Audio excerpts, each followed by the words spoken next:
I'm Michael Hunter, and I'm president of Teen Wellness Center, and it's my pleasure to host this momentous event today.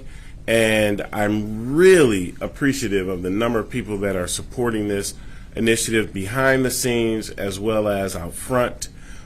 People that have made the time to be here today, I really appreciate it. We have so many dignitaries to thank. I look out and I see Eric Doyle from Detroit Wayne Integrated Health Network and Brooke. I see Angela Hunter, whose brainchild it was to do juvenile restorative justice programming here at Team. Tony Policella and Pamela Lamb, who are the CEO and COO of Teen Wellness Center. Kim Worthy, who is the prosecutor who has worked diligently with us, and Senator Santana, Representative Carter, and a host of others. We really appreciate all that you're doing to make this our children first in the state of Michigan and putting them first. And we really appreciate that the Lieutenant Governor has taken it upon himself to do this here right in the heart of where we're treating the children and making sure that they get what they need. And so we really thank him and all of the Department of Health and Human Services and everybody who has just made it a point to know that our children are a priority. So without further ado, I'm going to turn it over to Representative Brenda Carter. Thank you again for being here this morning.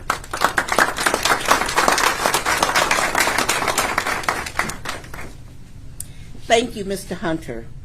My name is Brenda Carter, State Representative from the 53rd House District.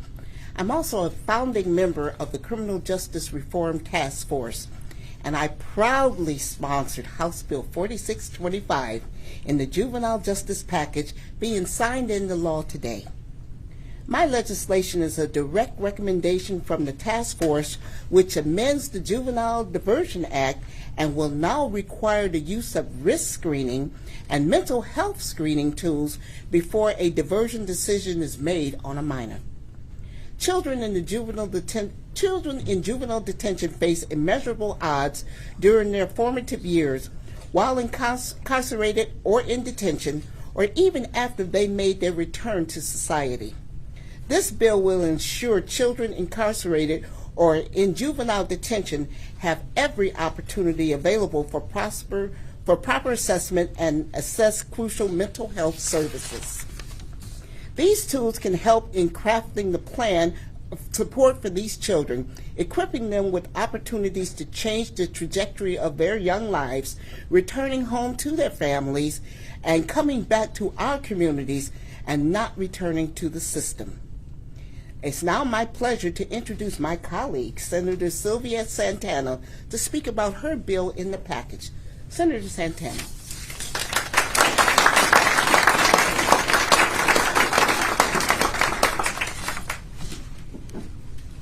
Good morning, everyone gathered here today to celebrate the progress of our state. I extend my gratitude to all the stakeholders who are here today who played a crucial role in supporting the transformation of our juvenile system in Michigan and aligning it with national standards. This comprehensive bill package stems from a notion of addressing and restructuring the challenges faced by our juveniles when they appear before a judge or find themselves in a detention facility.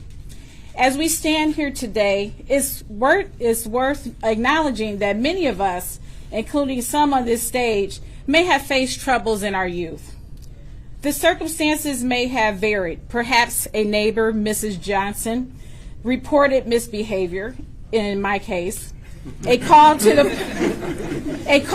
police station due to skipping school resulted in swift parental intervention. The sense of community played a pivotal role in the success despite minor offenses. However, our children today, and often their families, confront myriad of pressures, from financial concerns to uncertainties about their future. They grapple with the challenges of the digital age, navigating a complex social media landscape, and contending with the numerous factors that can lead to poor decisions. Recognizing this reality underscores the significance of the work we have accomplished in expanding the diversion opportunities for youth, who pose no public risk. Establishing a public defense system that is clear, fair, and transparent is equally crucial. By prioritizing funding for community programs that provide treatment and support services, such as exemplary principles of what a proverbial village looks like. This stands in a stark contrast to the approach confining our youth to residential facilities, an approach that data has shown does not better our youth's outcomes. With the signing of these bills today, we are fundamentally altering the outcomes and the trajectory for our youth and juveniles in Michigan. Stakeholders have invested countless hours in restructuring, rethinking, and reimagining our system to align it with national standards and those and others estates across this country. However, let's not rest on our laurels today. Today's achievement is a milestone, but our commitment should be to continue improving the system for the future of our youth. Together, let's ensure that we do not become complacent and continue to strive for a better, more equitable future for our youth and the citizens of Michigan. And now I'll turn it over to Kim Worthy, prosecutor.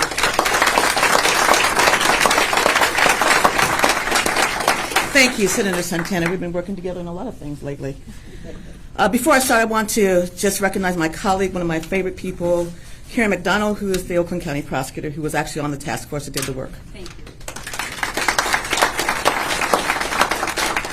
I want to just highlight a few of these positions in these bills that really affect prosecutors, and I think in a good way. I really like the language of House Bill 2625 that we require, and I'll tell you why in a minute, that we require the use of risk screening tool and a mental health screening tool for juveniles before they're diverted.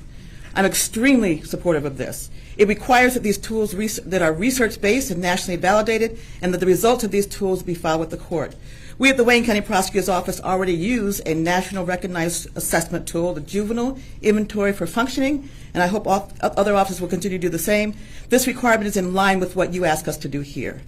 I also wanted to just briefly mention a couple of other points. House Bill 4626 mandates that the diversion time period from acceptance to treatment program end must not exceed 3 months. And a lot of people look at this and say, how can we treat these youth in 3 months? But it can be done. This is something that we do on a regular basis, but there is the option when we determine that more time is needed to get the youth where they need to be to complete the program.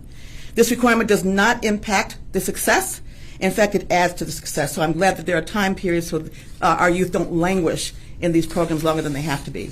And the last thing I want to mention, and I think this is critically important, it also talks about House Bill 4633. And this House bill revises the factors considered by the court for both adult traditional waivers and designations. But I think the important thing is that it gets rid of the use of status offenses, which I think is very, very important, and it adds factors, the use, mental, emotional maturity, which is an important factor for us and the judge to look to, and the availability of additional youth rehabilitative services.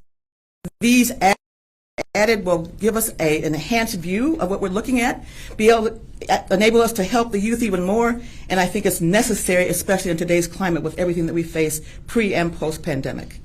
So as the prosecutor in the largest county in Michigan who sees a number of youth each and every day, we strive hard with our 8 diversion programs to make sure that we distinguish the ones that are dangerous and need protection from themselves and others, and ones that can be completely rehabilitated. And I think these bills add to that effect. Thank you so much.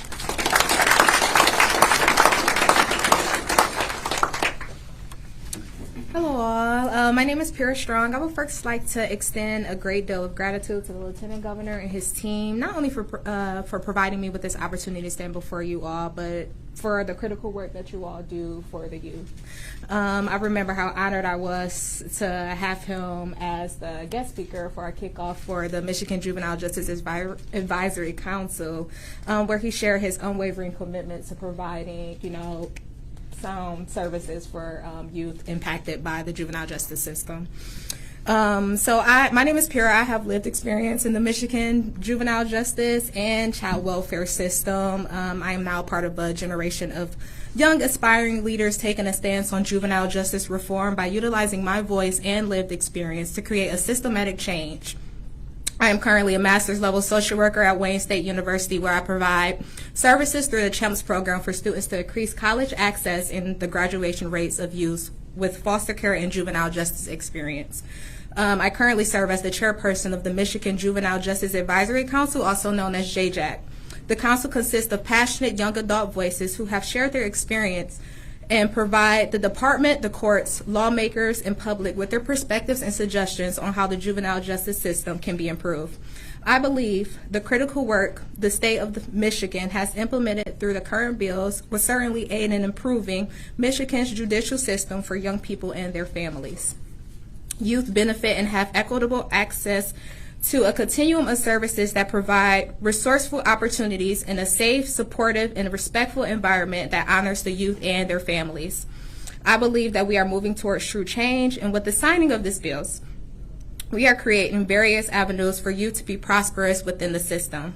Our vision is one step closer to becoming reality. It takes all of us working together to put these reforms into practices: judges, lawmakers, or law enforcers, social workers, parents, and citizens. I stand before you knowing that none of this would be possible without the help of you, the Michigan Committee on Juvenile Justice, or those who spoke before me, and the Lieutenant Governor. It is with great honor that I have the opportunity, and I join you and welcome me introduce our Governor, Mr. Garland Gilchrist.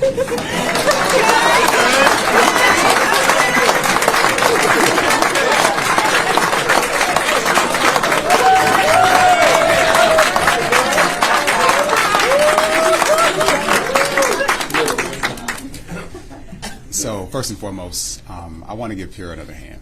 Please, can we congratulate her?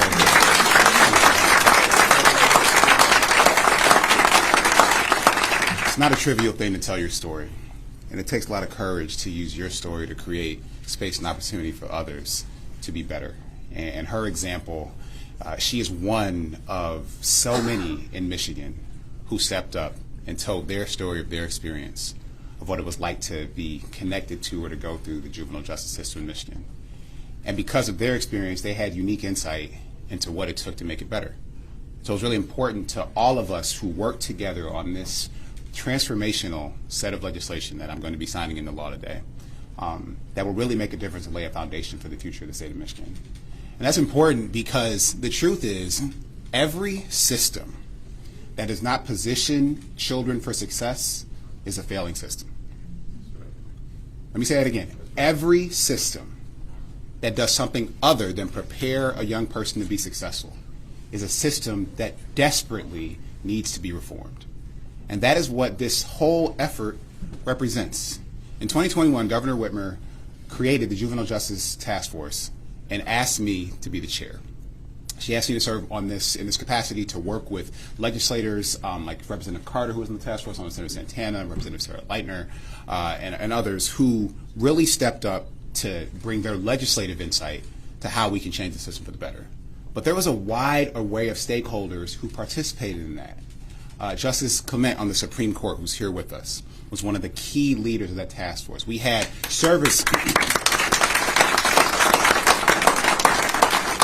We had, importantly, young people who had experiences in the system. We had people whose family members, whose children had experience in the system. We had service providers at every level of government. We had law enforcement professionals. We had judges. We had attorneys. We had family advocates and youth advocates. We had diversion program providers and designers. We had every angle to look into this problem. And this task force came up with a comprehensive set of recommendations, both to the legislature and to the executive branch and state government, that would change the system for the better so that it would position young people to be successful. And it took care of a number of important things. One of them was fundamentally changing the way that we actually fund programs for diversion, fund programs for people to be successful. We had underfunded those for decades here in the state of Michigan, and with this significant change in how these financial resources will flow through the system, there will be better supported service providers. There will be better supported families who are providing opportunities for young people. And most importantly, there will be more rich services available to more young people in more communities across the state of Michigan. I spend time everywhere. Michigan's a really big state. 83 counties, 2 peninsulas. It takes like 19 hours to drive all the way through Michigan. I know that. But it's really sad that one of the things that every community has in common is challenges with the juvenile justice system. Every community has families and children who've been failed by the system as it existed previously. Every community has young people, for example, who were trapped in this system because they didn't have enough money to pay to get out of it. That's why we have bills in this package that eliminate fines and fees, because debtor's prison should not be a thing for adults, nor should it be for children.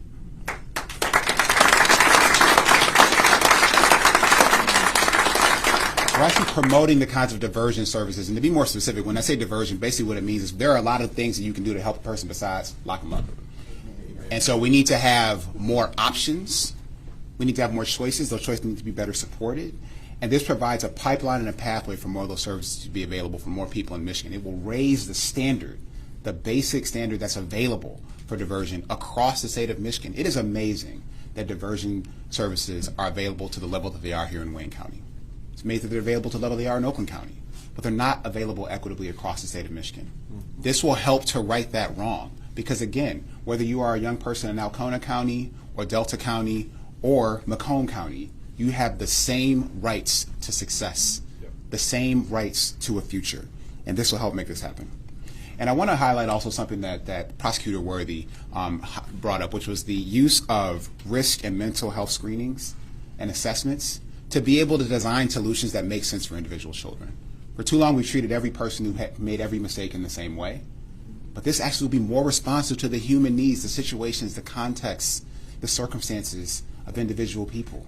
And ultimately, when our systems are at their best, that's what they're about.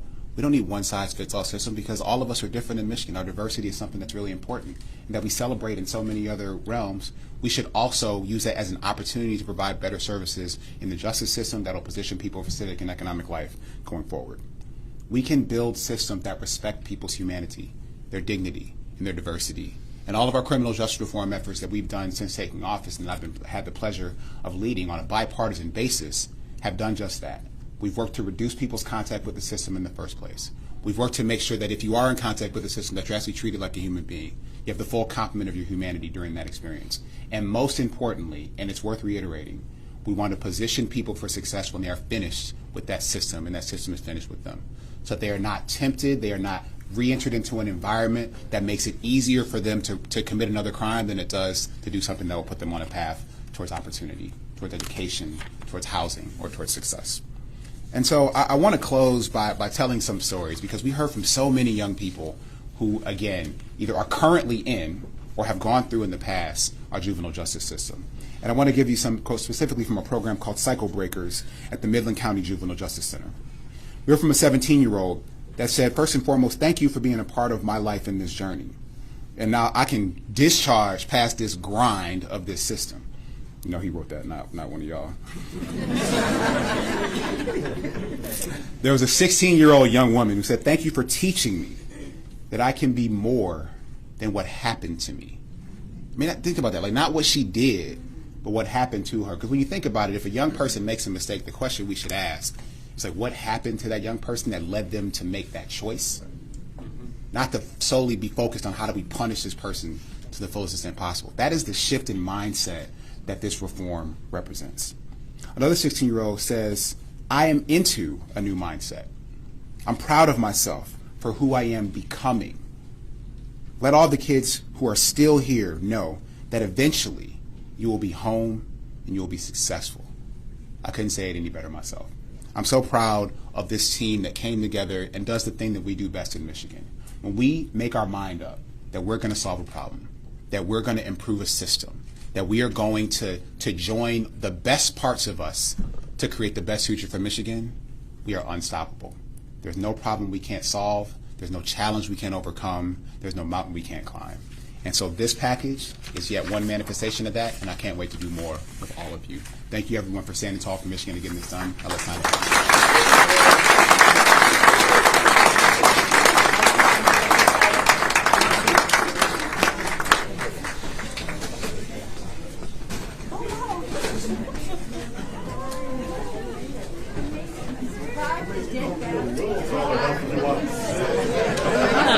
I'm gonna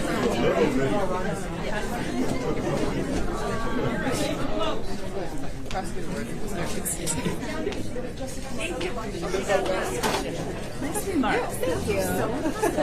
you be seated? Hi. Yes, I'm good. Yes, we have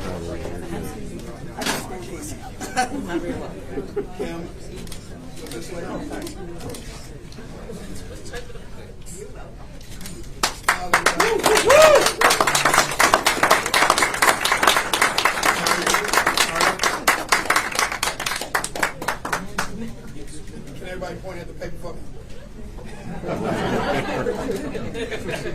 Everybody. You up in front of me or this over here. There we go.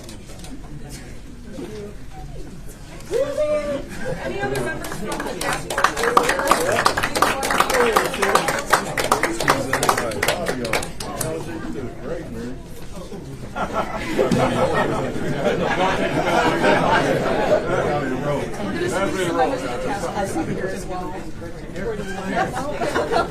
I'd like everybody to just take a couple steps back just so we can squeeze some other people in here. Likewise. I'm sorry.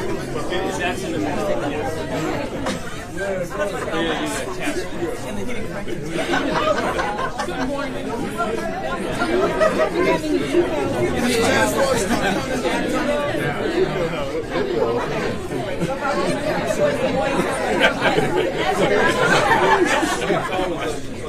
We're squeezing Everybody in. look this way.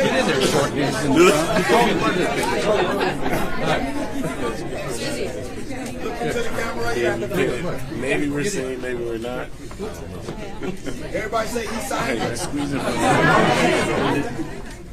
Where's the video? Look this way, guys, right here. All right, everybody look straight ahead. Smile like it's your real check. All right.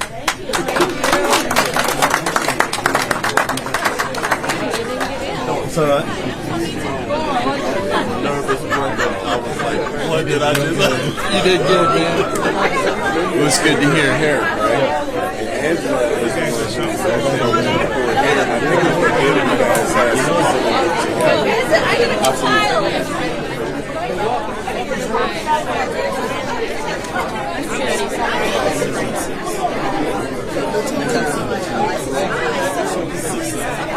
Right.